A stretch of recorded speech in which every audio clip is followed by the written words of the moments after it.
I felt inspired to go live this morning and just give you a mid-July energy report because it's mid-July and I always feel inspired to share a little bit something with you guys when there's been a kind of rebirth or just a shift in our energy stream as a collective.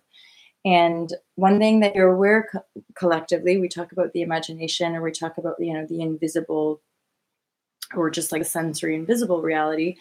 And then in law of attraction teachings, we talk about bringing those realities in our imagination into manifestation.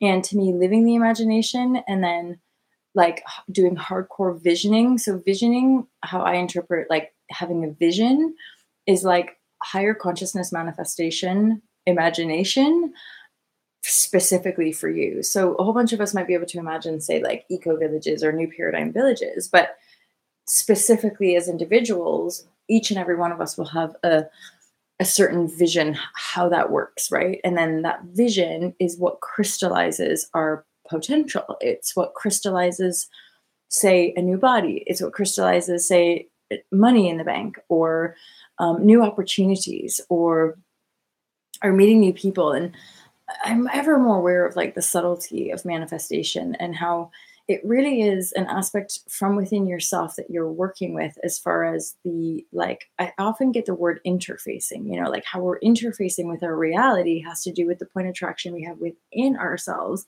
not outside of ourselves. And yet that's the big loop, the big reversal, the big paradox of all this stuff, is that here we are living in this planet going round and round in circles. We're like chasing the money, or chasing the partner, or chasing the clothes, or whatever it might be. We're like chasing this object outside of ourselves, whether it's food or alcohol or the next party, right? We're chasing these objects outside of ourselves, and we're even in a paradigm where we're like, make goals, have targets, get ahead in the world, blah blah blah blah blah. And yet that action is based on false perception. A lot of those actions anyway are based on the illusion of separation, right? So we're basing those aims and goals on falseness. So we can see why we're perpetually ending up in these sort of negative patterns, is because we're never fundamentally healing or shifting the core distortion, right? Like the core, that core perception of separation. And that all of these cycles, from like my point of view or also love's point of view, is really the healing of those core wounds. And yet at the same time, the healing, it can be painful, it can bring up suffering. That's kind of, it would appear, how we as humans really expand, is through the darkness. It's through suffering that we actually expand more greatly, right? And there again, I see it certainly a lot in this country, in the UK, where people just don't feel, and so people don't penetrate to their depth, hence they don't rise. Then we have this sort of large or widespread mass enslavement of just mediocrity, like this lack of potency when it comes to human beings fulfilling their potential. And it becomes almost like more wrong in a way when we desire to fulfill our potential, because those leaps that we take sometimes trigger all of the fears and all of the unworthiness and all of the shame in other people around us. And then, so this is something that we're really traversing right now, as far as this crystallizing the new realities, that and this continuous, it never ends, right? And sometimes when we watch these videos, it really is like, just like Eckhart Tolle, it's the same teaching all the time. I realize this, like I'm saying the same things over and over again, maybe in different ways, maybe in different contexts, maybe with different stories to tell around it. But it is just simply this journey of owning the creation that you are, which is everything you see and other people around you, and all the experience is your creation. It's your creative force field that you're grokking with, right? That you're working with. And so that relationship, right, between you and you, or like the you and the you, that relationship is really the only relationship there is. It's like one body, one mind, the body of Christ. It's this idea that we are one mass consciousness on this planet. You could even say just one mass consciousness is it, one mass consciousness in infinite form, expanding and contracting, destroying and creating, dying and being born over and over and over again, just like the infinity loop. You just go round and round and round. And when we become conscious, oneness. Yes, right? So then when we step into that consciousness, that becomes more of the reality, and then reality becomes more fun. Hence, why are we doing all this stuff anyway, guys? It's simple. It's so that we feel better. A lot of us are simply inspired by pain, suffering, and violence in the world and thinking, well, that shit, ow, that hurts my heart.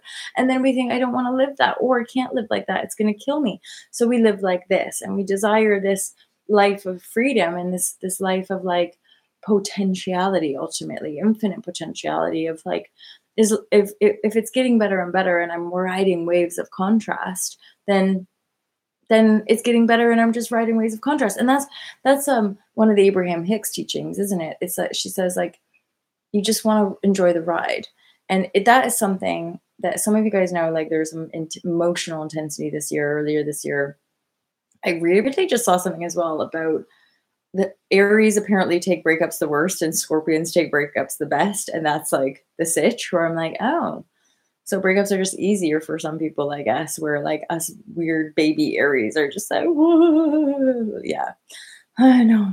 But then everyone's different, right? Some people take years and some people take months and some people just take a few weeks to get over it.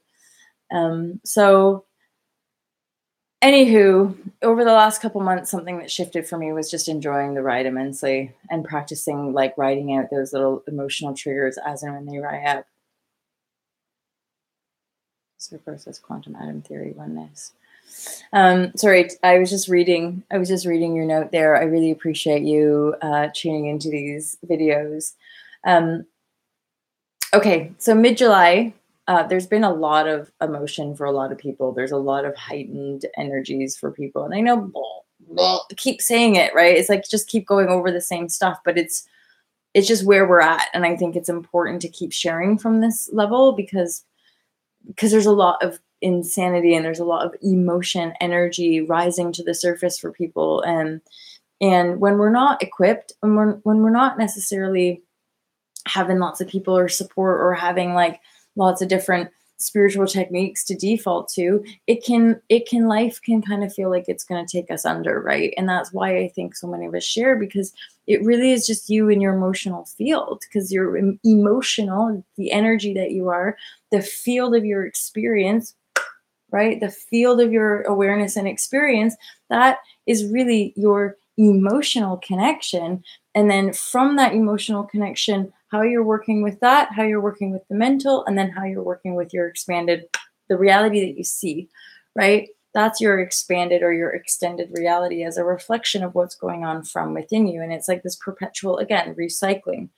The idea of crystallizing, it's almost like it's a word that came through when you just get more practiced at it, when you just get more attuned to this sort of wavelength or this way of being, then crystallizing is just a word that really resonates with me as far as like another word for materializing, bringing something into form.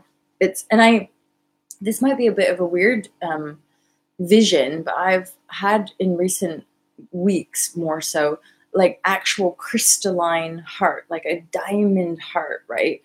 Where, well, it seems really cold, actually, cold and hard, diamond heart. But no, it's more about the kind of the clarity and the sparkle and also the strength. Like diamonds are fucking indestructible, right? So it's like the diamond heart is what really expands our crystalline form, which is like the crystalline frequency. And these are the times that we're living in. And like, as I say these words, because you guys know this is all intuitive, when I say these words, I'm like, whoa, cool. I didn't even realize that was happening. Hence, inspired to share, be intuitive, be in the present moment, and just see what comes through. So we're living in amazing times. Some people are talking about the bifurcation. So we're still like crossing interdimensional timelines, and hopefully just staying in the present with our own self and enjoying our joyful, blissful life and enjoying life getting better and better and better. Because it truly does. And it truly is. And I really am at that place of like wishing everybody on their journey really, really well. and I can feel it. I can still feel residue. I can still feel residue of and like, energetic feedback from people or communities who maybe aren't in the best vibrational place.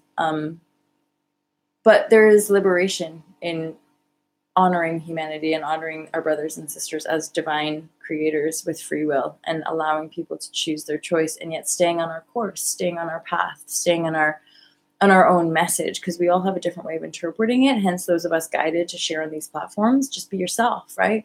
Just share honestly and from the heart, because that's all we can do. And like, there's never a definitive answer for any of this, because you're just creating it all the time. That's like the juice of life, right? It just keeps coming back to self. I can go down all these rabbit holes and I can have many a conversation, but at the end of the day, it's always me. It's always my own. This vessel is my responsibility. If this vessel is my responsibility, this vessel is responsible for how I'm relating to my reality, and thus creating my reality. Because it's always creation, whether we create lack, whether we create strife, poverty, insanity, drama, or whether we create clarity, love, compassion, abundance. That it's a choice.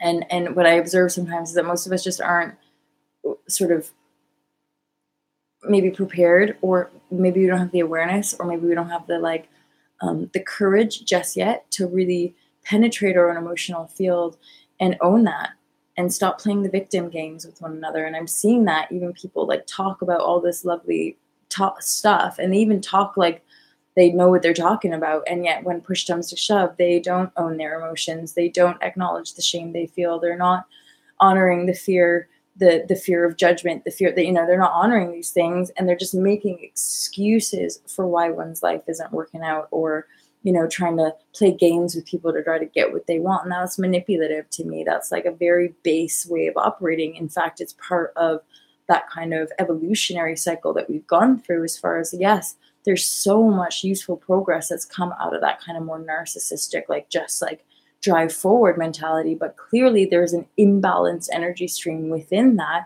is asking to be rebalanced. Hence more compassion, more love, more integrity, and people rising into that, not tolerating the other.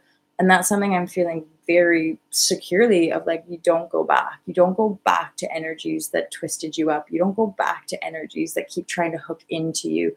You don't go back to people that lie to you over and over again. It doesn't mean that we hold grievance, because the forgiveness is always coming from within self, and loving people and seeing people in their highest manifestation, seeing people in their joy and in the source of their love. Absolutely. But for us to think we have to like keep bonds together, or make excuses, if people behave poopy, it's because like there's energy inside that's poopy, and that's energy for them to deal with. It's not our responsibility. That's liberation, you guys, because the more I give myself permission to shed the energies that are toxic for me, the more beautiful people come into my life that I never imagined life could be so good, that life could feel so supported. But it's because integrally that work's been happening from within, and I had to watch my whole past reality walk away from me. My whole past reality try to twist me up and lie to me and do all this stuff for me to really own and honor the depth of my own pain, the depth of my own unworthiness, the depth of my own toxicity, the depth of my own fear, to then rise above it and begin crystallizing my new reality. It's taken a good conscious focus of 3.5 years, and really, really painful, transformation and heartache and release, and to the point of thinking, you guys know what it's like, heartache, where you think you're never going to be able to release this person, or you're never going to be able to live without them. You're never going to be able to get over them. And then eventually a whole bunch of things sort of happen in our reality, and it's done. It's completed. The cycle's completed. And the beautiful thing about cycles completing is that as we complete that cycle, we birth a new one.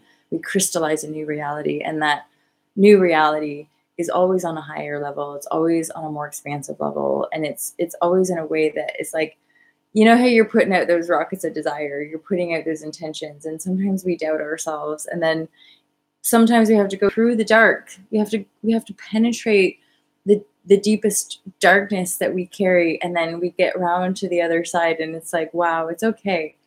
Life's great. And, we're safe. And that's something, as a woman in this world, that just getting to a point where I felt safe inhabiting my own body was like so monumental. That's a big reason why I do this stuff, you guys. Is just like I never did, and there was deep loathing. And we can do conscious transformation, but you can't do it for each other. And that's a big part of this weird economy. It's like hooking in, triggering people's pain bodies to try to make them want to buy something and find the answers, but the answers are never going to be there. The answers are never going to be in the book or in the yoga or in something outside of self. The answer is always within you. Hey, Pepe. Thank you. That's a really nice comment. Okay, really quick before I go offline today, because I see you guys, Pepe, and I can't see your name. An artist on theory of the physics of time as a physical process. Hi, quantum atom theory oneness. Yesterday, I'm going to tell you a little bit of an adventure yesterday, basically. And this is, again, like just awesome manifestation, but like a little bit on the radical side. Was exploring some of the coastline of North Devon yesterday and ended up getting stranded on a beach because the tide came in, and myself and the friend that I was with, we were being just a bit blasé, I guess you could say, a bit like nonchalant and chill. Like we were working on our tans and just being like, yeah, we're good, we're fine, da, da, da. And then suddenly realized like no one else is on the beach and the tide is really high, and we try going one way. And then like the cliff face was just too steep to try to go down. Plus I was definitely feeling like energy of like, this is intense. And then tried to go the other way, couldn't get by the other way. And fortunately, I was really lucky because the person I was with decided to swim back to safety. And then they sent a Coast Guard. So for the first time in my life, I was actually rescued by the Coast Guard. By the way, I gotta just like, woohoo, to like all those, makes me want to cry. All those Coast Guard people that like go out and do these rescue missions. My God, I grew up watching those programs on TV, and I just think these people are so brave and so like, thank God, like these moments in our lives, where we have these people, these random strangers who just like swarm in and come to save us. It's not like I was going to die. Okay. The worst case scenario would have been me staying on that beach, maybe for the next 10 hours and being a little bit hungry perhaps, but it was not like a fatal or, that kind of extreme situation. But it was, as far as manifestation, it was fun, and it was kind of cool to be rescued and like, yeah, go in a speedboat and then have this adventure with new friend, and like just fun. And I almost forgot about it. And then some of you guys know I usually talk to my mom in the morning, and we were having a chat, and I was like, oh, I have a story to tell. Have fun. And everyone is safe. And it was a little bit of drama for this little coastal town. Like literally there's like one cottage and a hotel in this little coastal town and lots of different bays. And yeah, we got all the vans, all the Coast Guard people, boats, and all of that. So a little bit of an adventure for you guys. So you know that I'm not just sitting here doing live shares all the time, that I have this like the whole life outside of this. And then that is one of the adventures I created yesterday. And it's quite cool. I felt very supported by a kind of heroic energy that, again, lots of moments yesterday where it was just like, this is beyond anything I ever imagined. This is beyond how awesome life I imagined to be. So I'm just going to keep letting go and keep letting it be awesome, because my mind trying to control it is a waste of fucking time. It's a waste of time, you guys. Anywho, it's a day off, and I've been really good about unplugging. I didn't even bring my phone out with me yesterday, but I did want to share with you guys. I felt like I had some just heart love to share with you, and some of you guys have tuned in to watch, so that's well worth it. And I love you guys. I hope that was useful or entertaining to you, and I look forward to see you in the flippity flop, yo, wherever that is, whether it's out there in infinite space or maybe sometime on this planet during this lifetime. I look forward to it. You guys have an awesome day. Pepe, an artist theory on the physics of, funny about you too, because like I have no idea your names, right? But Pepe, and an artist theory on the physics of time. Thank you guys so much for joining me. You're amazing. I really love you and appreciate you, and all the other stuff that goes along with it. I'll just keep on sharing, okay? Bye. Bye, Pepe.